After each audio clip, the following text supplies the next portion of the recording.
Growing up as a white Hispanic kid in the suburbs, I was raised to see Native American communities as a symbol of resilience. Oppressed, sure, but still deeply rooted in their ceremonies, their sacred rituals, their way of life. That always stuck with me. There was a kind of dignity in it, a power that came from holding on to what's ancient. But now I look around, and even those once untouchable traditions are getting watered down. The same way white culture's been invaded by ideologies that feel alien, these indigenous practices are being hijacked too, tainted by radical thinking that has nothing to do with their original form. And I can't help but wonder, what is this impulse to tear down what's been passed down for generations? Is it just misguided progressivism? Or is it something bigger, something more intentional? Maybe it's the internet infecting younger minds, feeding them the idea that everything old must be dismantled.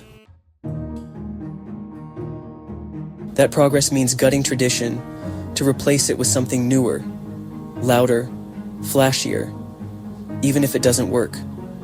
Or maybe it's part of a global agenda to erase everything sacred, to divide us, pit the old against the new, and destabilize the foundations of all cultures.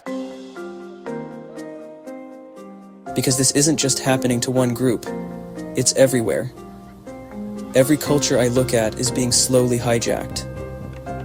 It's a parasite, not an obvious invader, but one that gets in from the inside, whispering change slowly until the change is all that's left. At first it's subtle, then it's normalized.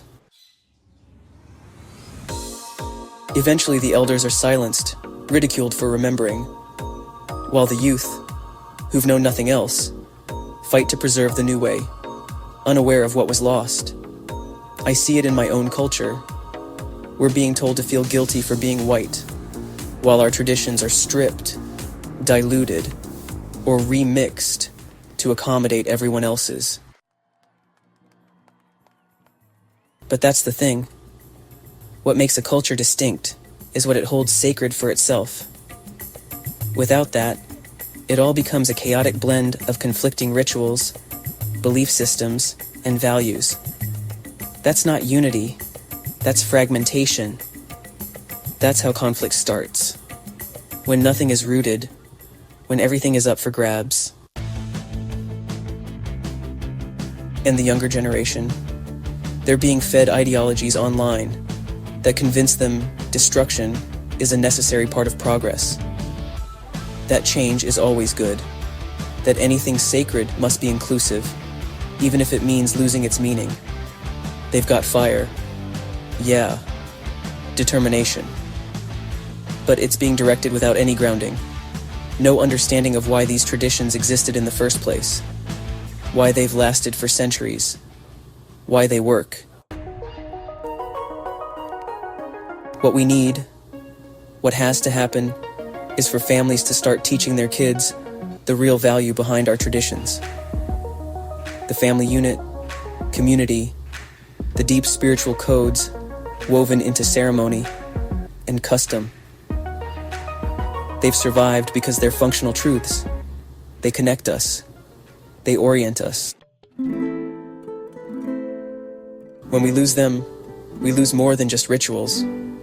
We lose continuity, coherence, the story of who we are. It's like remixing a song.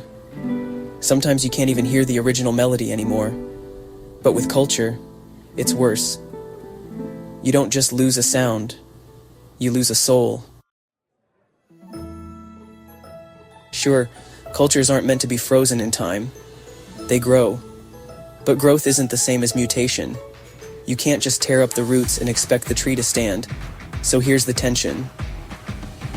Do we preserve or adapt? Do we protect the sacred or crack it open for mass consumption? Do we honor our ancestry or surrender it for a watered-down universality? Because in a world that's constantly shifting, where tech, values, and even time itself feels unstable, tradition is the anchor. It's not about resisting all change. It's about rooting the change in something eternal. deep roots. Without them, you drift. And that's what we're seeing now. People floating, grabbing at whatever rituals they can find, usually not their own, because they've lost the connection to their own heritage. But there's something powerful in turning back, in reclaiming the old ways, not as a museum piece, but as a living force. Even if they've been mocked, dismissed, or nearly forgotten. To remember and return, that can be an act of defiance, of healing, of real strength.